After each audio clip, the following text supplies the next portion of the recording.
Assalamualaikum warahmatullahi wabarakatuh. Kami dari kelompok 1. Di sini kami akan meroleplay cara komunikasi ke pasien dan keluarga yang menolak untuk diperiksa dan menginginkan untuk pindah ke rumah sakit lain. Untuk pemerannya, 1. Ronaldo Firda Kusuma dengan peran pasien. Selanjutnya, Anang Prasetyo Effendi sebagai ayah. 3. Lila Lailatus Soleka sebagai ibu. 4. Via Gesti Ardianti sebagai istri. 5. Pinilih Faridatullah Sufa sebagai perawat. Rodotun Nafisa sebagai perawat. Prila Dina Rahayu sebagai perawat. Yuli Kristanti sebagai perawat. Muhammad Hindrawan sebagai kepala ruang. Dea Ananda sebagai dokter umum. Nanang Endriono sebagai dokter spesialis. Selanjutnya, Rizky Gusti Saleh sebagai narator. Seorang remaja dibawa keluarganya ke IGD, ke Rumah Sakit S, karena mengalami kejang dan sesak nafas yang ternyata remaja tersebut menderita pneumonia. Perawat IGD memutuskan untuk melakukan perawatan sesuai standar operasional dari WHO karena pasien memiliki gejala seperti COVID-19. Setelah 2 jam di IGD, keadaan pasien terus menurun dan pasien tidak kunjung dibawa ke ruangan intensif, sehingga keluarga pasien marah dan menuding perawat pilih kasih terhadap pasien umum dengan pasien jaminan sosial, lalu memutuskan untuk pindah ke rumah sakit lain.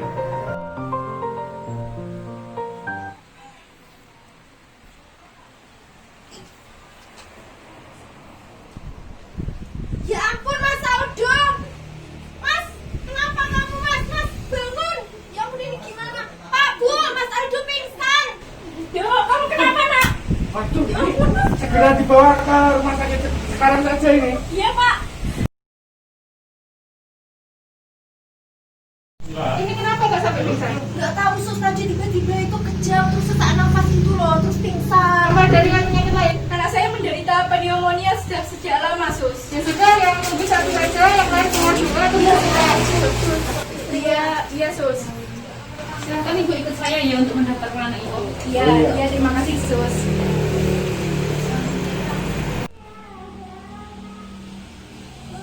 Dok, ini pasien Tuan Aldo dibawa keluarganya dengan keadaan pingsan dan Tuan Aldo ini punya riwayat pneumonia.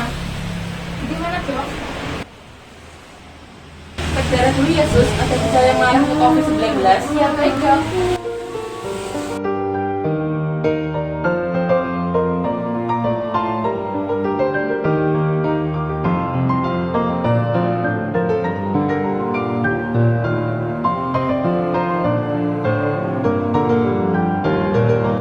Sudah sus, Ya sudah ini dok. habis ini dipindah ke HCU ya pasiennya. Ya baik dok.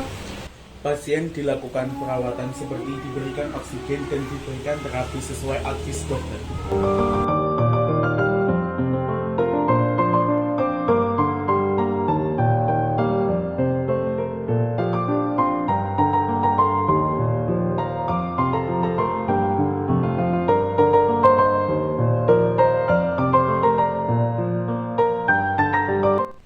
Dua jam kemudian, keadaan pasien semakin menurun. Namun, pasien masih belum kunjung dipindah ke HCU. Padahal, pasien lain sudah dipindahkan ke ruang lain. Istri pasien pun menelpon ayahnya perihal masalah ini. Halo Pak, Assalamualaikum. Ini keadaannya Mas Aldo itu semakin memburuk. Saya itu takut kalau Mas Aldo sampai kenapa-napa.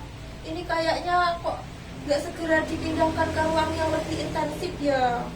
Apa karena kita itu pasien BPJS terus kita didiskriminasi gitu ya Pak? Terus kayaknya itu yang dipentingkan itu pasien yang umum gitu loh Pak. Oh yaudah Pak kalau gitu ya itu. Salam Pak. Tak lama kemudian, ayah pasien kembali datang ke IGD. Suster, ini kenapa anak saya kok nggak segera dipindahkan ke ruang HCU? Mohon maaf Bapak sabar dulu. Anak Bapak sedang kami periksa. Kami melakukan yang terbaik untuk anak Bapak.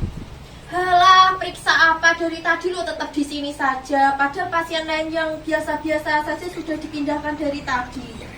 Apa mentang-mentang kami dari keluarga BPJS terus kami jadi tidak diperhatikan. Jadi benar ya rumornya kata orang-orang itu kalau rumah sakit ini itu membeda-bedakan antara pasien umum dengan pasien BPJS. Tidak begitu Bu. Mohon maaf ya Bu.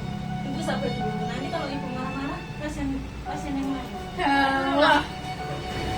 Mohon maaf Bapak dan Ibu atas tidak nyamanannya. Pasien hanya boleh tunggu oleh 1 orang saja. Apakah ada permasalahan di sini?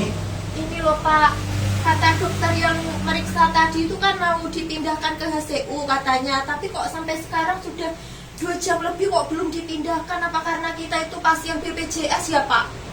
Mohon maaf Bu, bukan kami membeda-bedakan pasien, bukan. Nanti lebih jelasnya akan dijelaskan oleh dokter kami, dokter Nanang. Dokter Nanang ini sebagai dokter spesialis paru. Silakan Dok. Baik, Pak, Bu, izinkan saya untuk menjelaskan apa yang sebenarnya terjadi. Kami tahu bagaimana keadaan anak Bapak dan Ibu, dan kami juga tahu apa yang harus kami lakukan. Kami tidak pernah membeda-bedakan pasien seperti yang Bapak dan Ibu tuturkan tadi. Pasien di sini mengalami gejala dan masalah yang berbeda-beda, dan menentukan mana yang prioritas adalah tugas kami. Pasien yang Ibu katakan dipindahkan padahal itu tidak apa-apa adalah pasien yang mengalami perdarahan dalam. Dari penampilan fisiknya seperti tidak apa-apa, tapi perdarahan di perutnya itu bisa mengakibatkan komplikasi serius jika tidak ditangani. Sedangkan kami juga memikir kehabisan ruang isolasi khusus untuk pasien yang mengalami gejala mengarah ke COVID-19.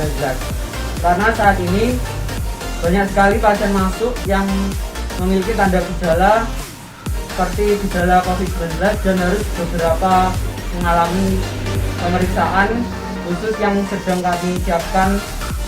Saya dari HCU datang langsung ke sini untuk memeriksa keadaan anak Bapak dan Ibu.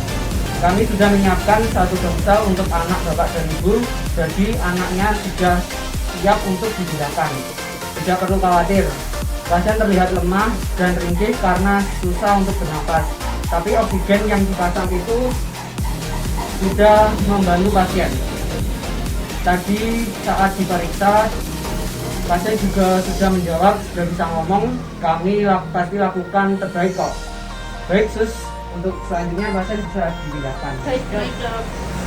Baik, terima kasih Dok, terima kasih Sus. Anak kami memang beberapa hari ini sering sakit-sakitan, jadi tolong maafkan kami yang terlalu khawatir.